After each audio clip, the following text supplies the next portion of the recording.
Today is January 4th, so we'll be reading from Genesis 8:1 through 10:32, Matthew 4:12 through 25, Psalm 4:1 through 8, and Proverbs 1:20 through 23.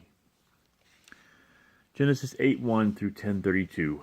But God remembered Noah and all the wild animals and livestock with him in the boat. He sent a wind to blow across the earth, and the floodwaters began to recede. The underground waters stopped flowing, and the torrential rains from the sky were stopped. So the floodwaters gradually receded from the earth. After 150 days, exactly 5 months from the time the flood began, the boat came to rest on the mountains of Ararat. 2.5 months later, as the waters continued to go down, other mountain peaks became visible. After another 40 days, Noah opened the window he had made in the boat and released a raven. The bird flew back and forth until the floodwaters on the earth had dried up. He also released a dove to see if the water had receded and it could find dry ground. But the dove could find no place to land because the water still covered the ground. So it returned to the boat, and Noah held out his hand and drew the dove back inside. After waiting another 7 days, Noah released the dove again. This time the dove returned to him in the evening with a fresh olive leaf in its beak. Then Noah knew that the floodwaters were almost gone. He waited another 7 days and then released the dove again. This time it did not come back. Noah was now 601 years old. On the first day of the new year, 10.5 months after the flood began, the floodwaters had almost dried up from the earth. Noah lifted back the covering of the boat and saw that the surface of the ground was drying. 2 more months went by, and at last the earth was dry. Then God said to Noah, "Leave the boat, all of you, you and your wife and your sons and their wives.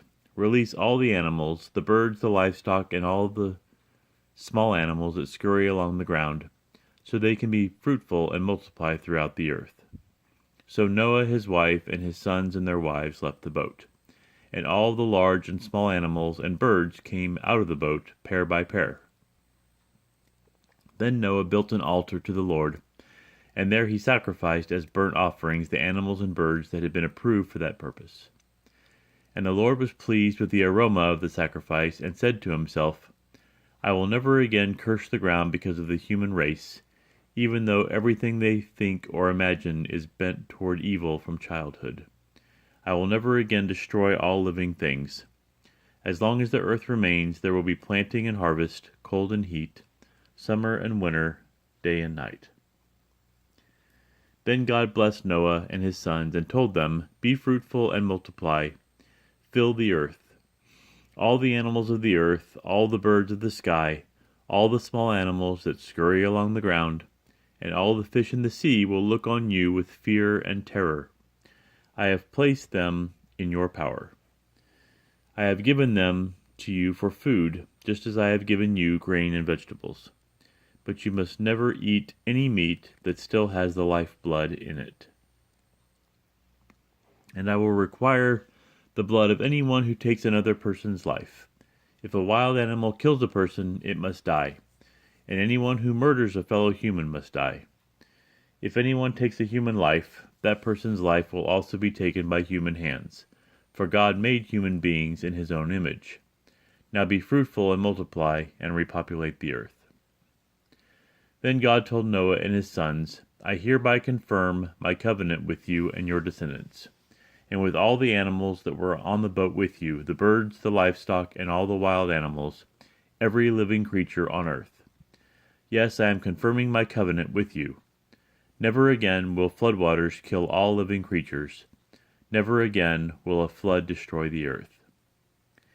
Then God said, "I am giving you a sign of my covenant with you and with all living creatures, for all generations to come.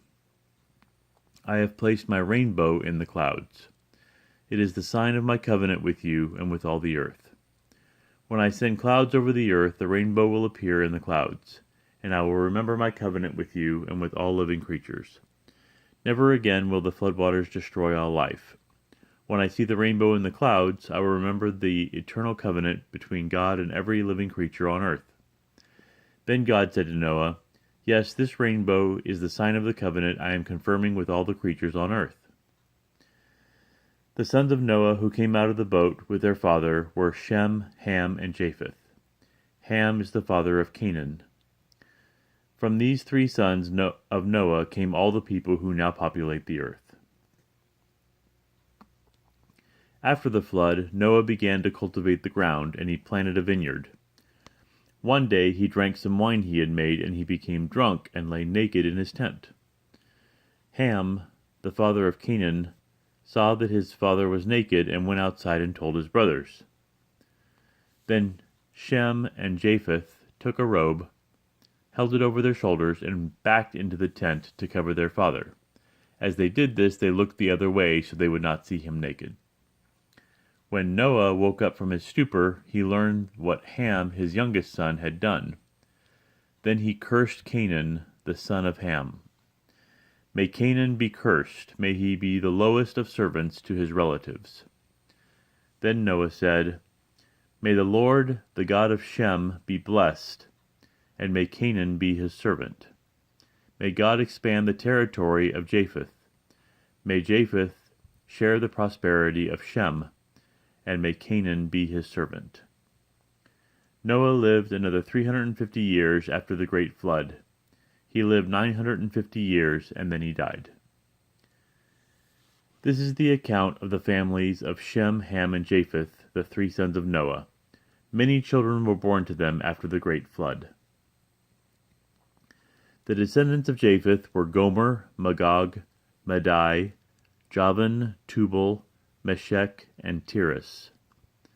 The descendants of Gomer were Ashkenaz, Riphath, and Togarmah.